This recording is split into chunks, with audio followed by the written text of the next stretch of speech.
မင်္ဂလာပါ Hello Sasa HTS ကနေပြီးတော့အားလုံးကိုကြိုဆိုလိုက်ပါတယ်အခုဝေမျှပေးသွားမှာကတော့ Bean အတွက် Barbani schedule ဆွဲတဲ့ထဲကနေပြီးတော့မှ Bean ရဲ့ top extra bar နဲ့ bottom extra bar တွေရဲ့ပြီးတော့ torsion bar တွေကိုဘယ်လိုမျိုး Barbani schedule ထုတ်မလဲဆိုတာကိုဝေမျှပေးသွားမှာဖြစ်ပါတယ်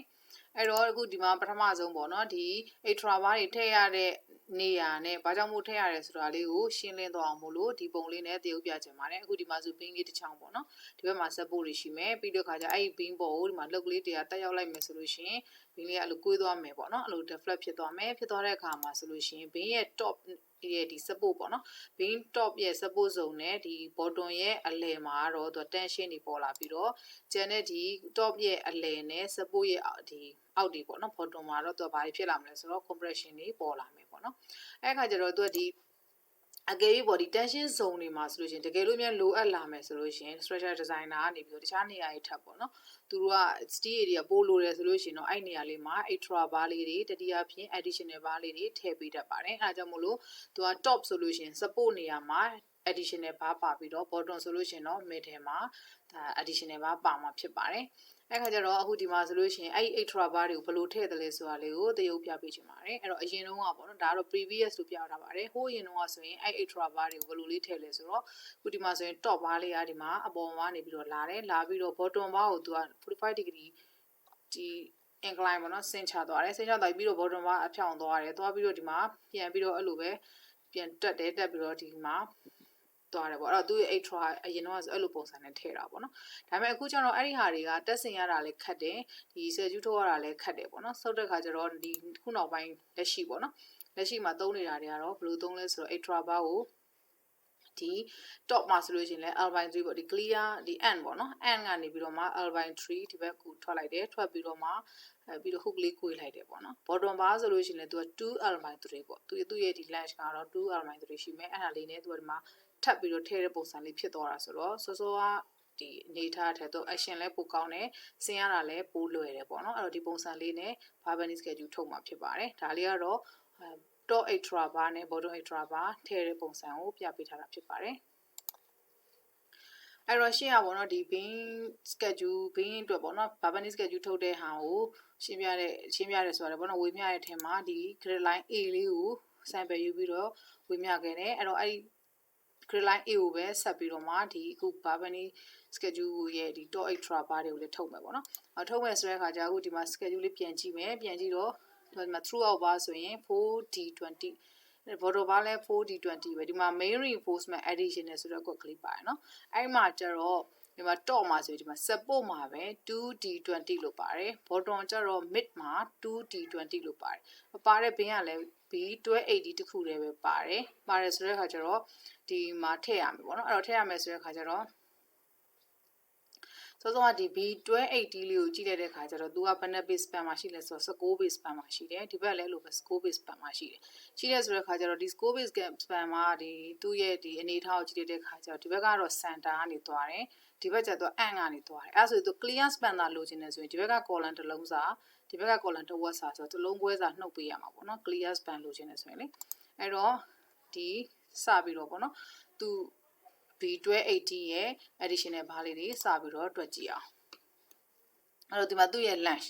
ဒီ16ပေတွေကနေပြီးတော့မှဒီ column တစ်လုံးခွဲစာပေါ့နော် column ကို14လက်မလို့ယူဆလိုက်မယ်ဆိုရင်ဒါတစ်လုံးခွဲစာဆိုရင်တစ်ပေနဲ့6လက်မရှိမယ်နှုတ်လိုက်တဲ့ခါကျသူ့ရဲ့ clear span ဘယ်လောက်ရမလဲဆိုတော့18ပေနဲ့3လက်မရမယ်အဲ့တော့ clear span ရသွားပြီဆိုတဲ့အခါကျတော့စပြီးတော့ဒီမှာ top extra bar ကိုစတွက်မယ်ဆိုရင်ဒီ top extra bar ကိုစတွက်မှာနော် top extra bar ကိုစတွက်မယ်ဆိုလို့ရှိရင်သူကဘာရမလဲဆိုတော့ဒီ ant ကနေပြီးတော့ albine 3တစ်ခုပေါင်းမယ်ပြီးလို့ရှိရင် column ရဲ့တစ်ဝက် column ရဲ့နော် half of column side အထက်ကိုပြန်ဝင်ပေးရမယ်ပြီးရင်တော့90 degree band ရယ်180 degree band ရယ်နှစ်ခုပေါင်းပေးရမယ်ပေါ့အဲ့တော့အရင်ဆုံးဒီ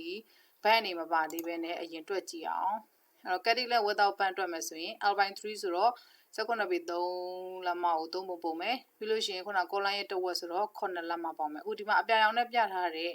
2လက်မကကြတော့သူပါလဲဆိုဒီ column ရဲ့ဒီအလယ်စင်တာအပြင်ဟိုဘက်2လက်မလောက်ထပ်ဝင်အောင်မယ်ဆိုတဲ့အဓိပ္ပာယ်မျိုးနဲ့ထည့်ထားတာတကယ်လို့မဝင်ဘူးဆိုလို့ရှိရင်အဲ့2လက်မကမထည့်လဲရတယ်ပေါ့နော်အဲ့တော့လိုမျိုးရှင်းလိုက်တာဒီ2လက်မထည့်မယ်ဆိုရင်6ပေနဲ့6လက်မရမယ်တကယ်လို့2လက်မသာမထည့်ဘူးဆိုရင်တော့6ပေနဲ့4လက်မရမှာပေါ့နော်ဒါက without band နေမပါသေးပဲနဲ့အဖြောင့်ကြီးပဲရဲ့ lunch Okay ဘန်းနေတွက်မယ်ဆို90 degree ဘန်းလေးတွက်ကြည့်အောင်90 degree ဘန်းလေးတွက်မယ်ဆိုလို့ရှိရင်သူကဒီမှာသူ့ကိုဟိုဘယ်လိုခေါ်မလဲ standard hook တွေနဲ့မသွားတော့ဘဲနဲ့ဘာနဲ့သွားမလဲဆိုတဲ့အခါကျတော့သူ့ကိုဘင်းတက်နဲ့ပဲသွားကြည့်အဲ့တော့ဘင်းတက်18လက်မှာပြီးအပေါ်တော့ကပါဆန်မဆိုတလက်မခွဲပေါ့နော်တလက်မခွဲပြီးလို့ရှိရင်ဒီ beating bar ပေါ့ဘားတွေကြားမှာရှိတဲ့ဒီ bottom ရဲ့ကပါဘာညာပေါ့အဲ့လိုနှုတ်လိုက်တဲ့အခါမှာဒါသူ့ရဲ့ဒီမှန်းချီ15လက်မှာပဲယူလိုက်မယ်ပေါ့နော်အဲ့ထက်ပို့ပြီးတော့စိတ်ချခြင်းတော့ short ပြီးတော့နည်းနည်းလေး short ယူတာပိုကောင်းတယ်။ဘာကြောင့်လဲဆိုတော့ဒီဘက်မှာဘင်းရဲ့တန်ချောင်းတွေလည်းသွားအောင်မယ်။နောက်တော့ကဒီ column ရဲ့ long level ကလည်းဘယ်လို data ရှိရဲဆိုတာမသိဘူးဆိုတဲ့ခါကျတော့အရန်ဒီမှာသူ့ရဲ့ hook ကအရန်ရှည်သွားလို့ရှိရင်ဆင်းတဲ့ခါမှာလည်းဒုက္ခရောက်နိုင်တာတွေဖြစ်နိုင်တဲ့အတွက်ကြောင့်မို့လို့အရန်ရှည်ယူတိုင်းတော့မကောင်းဘူးပေါ့နော်။ရှည်တိုင်းတော့ရရင်တော့ကောင်းတာပေါ့နော်။မရခဲ့ဘူးဆိုရင်ဒီတက်စင်ရေးမှာတော်တော်ဒုက္ခရောက်ပါလိမ့်မယ်။အဲ့တော့180 degree band ဆိုဆက်တွက်ရအောင်။တွက်မယ်ဆိုရင်180 degree band ဒီသူ့ရဲ့ extension လဲဒါလေးကိုလည်းပြောခဲ့တယ်ဆိုတော့အဲ့ဒါလိုပြန်ကြည့်အောင်ပါဒီမှာ180 degree band ဆိုလို့ရှိရင်သူ့ရဲ့ extension က 4 dB ရှိရမှာပေါ့နော်4 dB ရှိရမယ်အဲ့လိုမျိုး4 dB ဒီလည်းပဲနှစ်လက်မခွဲထမ်းငယ်လို့မရဘူးဒီမှာ minimum band of diameter ကလည်းဒီမှာပေးထားတယ်ဘာလဲဆိုလို့ရှိရင်ဒီ inside minimum diameter of band ကဘာလဲဆိုလို့ရှိရင်6 dB ပေါ့ number 3 through number 8ပေါ့နော် number 3ကနေ number 8ဒီဆို6 dB ယူရမှာဆိုအခုက6 dB ယူရမှာလीနော် number 3နဲ့ number 8ကြားဆိုတော့လေ6 dB ယူလိုက်တယ်အဲ့တော့4 dB နဲ့6 dB နဲ့ဆိုတော့10 dB ဖြစ်မယ်10 dB ကိုတွက်လိုက်တဲ့အခါမှာ dB က20ဆိုတော့ 3.4 inch လေအဲ့တော့တွက်လိုက်တော့9လက်မကွဲထွက်တယ်ဒါပေမဲ့ခုသူ့ကိုလည်းအဲ့လိုပဲသူ9လက်မကွဲယူလိုက်ရင်တော်တော်လေးရှည်တယ်ရှည်တော့သူ့ကိုွေးလိုက်တာနဲ့ဘာနဲ့ဆိုရင်သူလည်းအဲ့လိုပဲနည်းနည်းလန့်ရှည်လို့ရှိရင်နည်းနည်းဒုက္ခရောက်တယ်ဒါကြောင့်မလို့သူ့ကိုလည်း6လက်မပဲယူမှာပေါ့နော်အဲ့ဆိုအခုဒီမှာအဝါရောင်လေးနဲ့ပြထားတယ်အဖြောင့်က6ပေ6ယူလိုက်မယ်ဒီ90 degree hook ကို15လက်မယူလိုက်မယ်180 degree hook ကိုတော့အကုန် PC ပေါ့နော်ကိုွေးတာရော extension ရော PC ကို6လက်မယူလိုက်မယ်ပေါ့ Okay အဲ့ဒါဆိုရင်တော့ဒါလေးက top extra bar length လေးတွက်ပြီးသွားပြီပေါ့နော်အဲ့ဆိုရင် bottom extra bar လေးဆက်တွက်ကြည့်အောင်အဲ့ဒါ bottom extra bar ကျလွယ်တယ်လေသူက 2l/3 လို့ပြောတာဟုတ်အဲ့တော့ l/3 က l က18ပေ3ဆိုတော့သူအစားသွင်းတွက်လိုက်မယ်ဆိုလို့ရှိရင်17ပေနဲ့6ရမယ်180 degree band တော့စောစောလိုပဲတွက်လိုက်မယ်ဆိုလို့ရှိရင်သူကဘယ်လောက်ရမလဲဆိုတော့6လက်မရမယ်ပေါ့နော်အဲ့တော့ဒါသူကဒါ extra bar ပြီးသွားပြီပေါ့အဲ့တော့အခုဒီမှာဆိုရင်တခုပြောရရှိတာကအခုဒီမှာဆို280ပေါ့ B280 B တစ်ချောင်းနဲ့ရပဲ extra bar လို့ဒီ column နဲ့ကိုသူက90 degree ချိုးချတာတကယ်လို့များဟိုဘက်ကဘေးနေမှာလည်းပဲ continuous ဘေးနေမှာလည်းပဲ extra bar ပါတယ်ဆိုလို့ရှိရင်ဘာလို့မှလဲဆိုတစ်ဖြောင်းနဲ့ထည့်ပြီးတော့ဟိုဘက်လည်း180 degree ကွေးဟိုဘက်ထိပ်လည်း180 degree ကွေးပေါ့နော်နှစ်ဖက်စလုံးအဲ့လိုမျိုးကွေးပြီးတော့ထည့်မှာပေါ့အခုကတော့ဒီတစ်ဖက်ထဲပဲပါလို့သူ့ကိုဒီမှာ90နဲ့ချိုးချလိုက်တာ Okay ဒါကတော့ဘာလဲဆိုတော့ extra bar တွေတွက်ပြီးသွားပြီပေါ့ extra bar တွက်ပြီးသွားပြီဆိုတော့ torsion steel လေးတွက်ရအောင်torsion steel ကတော့အားလုံးသိတဲ့အတိုင်း torsion steel ကတော့ဘာလဲဆိုရင်ကျတို့ pin တက်တွေအရန်များလာတဲ့ခါကျလို့ရှိရင်သူကဘာဖြစ်လာမလဲဆိုရင် torsion တွေဝင်တတ်တယ် torsion တွေဝင်တတ်တဲ့ခါကျတော့ဒီ twist ဖြစ်တတ်တယ်ပေါ့နော်ဘင်းကအဲ့လုံးတွေလာတဲ့ခါကျရင်လေအဲ့တော့ဘင်းဟို torsion bar တွေနဲ့ထိန်းရတယ်အဲ့လို torsion bar တွေထိန်းတဲ့အခါမှာဘင်းရဲ့ side အလဲတွေမှာပါထည့်ပေးတာရှိတယ်ပေါ့နော်အဲ့ခါကျတော့အဲ့မှာ torsion steel ကိုပေါ့နော်အဓိကဘာသိရမလဲဆိုတော့လက်ပင် lunch ပေါ့ဒါလက်ပင် lunch ကတော့အခါတိုင်းဒီတခြားတန်ကြောင်းတို့ဆက်တယ်လို့ပဲလက်ရကိုလုံလောက်ဆက်ပေးရမယ်ပြီးတော့သူ့ကိုဆက်မဲ့နေရကြတော့ဘယ်နေရာရဲလို့တော့သတ်မှတ်မထားဘူးဒါပေမဲ့တနေရာထဲမှာတော့ထပ်ပြီးတော့မဆက်တင်ဘူးပေါ့နော်ဒါလေးတော့သိထားရမယ်Okay ဒါက torsion steel ပေါ့အဲ့ torsion steel ကတော့အဓိကဘယ်လိုနေရာမှာပါတတ်လဲဆိုရင်ဘင်းတက်18လက်မနဲ့18လက်မအထက်တွေဆိုပါတတ်တယ်အခုဆိုလည်းဒီ B ဒီ280လေနော် B280 လေးကဒီမှာ18ဖြစ်နေလို့ဒီမှာက mid steel သူနေရာပြ torsion steel ပါနေတာ12 16 14 12တွေမှာမပါတော့ဘူးလေနော်ဒါကြောင့်မလို့ဒီမှာ 2D60 လေးထည့်ပေးရမယ်ပေါ့နော် 2D60 လေးထည့်ပေးရမယ်အဲ့တော့အခုဒီမှာထည့်မယ်ပေါ့ထည့်မယ်ဆိုတော့သူ့ကိုတွက်မယ်ဆိုရင်ဒါ torsion steel ကအခုဒီကနေပြီးတော့ဒီမှာဆိုရင်သူ့ဒါတခါလေးတွက်တော့မှာနော်သူကကြတော့ဗာလဲဆိုဒီ span လေးပဲထည့်ရမှာလေတခြားခန်းတွေထည့်စရာမလို18ခန်းပဲထည့်ရမှာဆိုတော့ဒီ18ပေ3ခန်းပဲထည့်ရမယ်ဆိုသူ့ lunch ကိုတွက်မယ်ဆိုလို့ရှင်ဒီစန္ဒတူစန္ဒပဲဆိုကြပါစို့နော်ဒီစန္ဒတူစန္ဒ16ပေကိုယူလိုက်မယ်ယူပြီးတော့ဟိုဘက်တစ်ပေဒီဘက်တစ်ပေထွက်လိုက်မယ်တကယ်တော့စန္ဒအဲ့16ပေပဲထားလဲရတယ်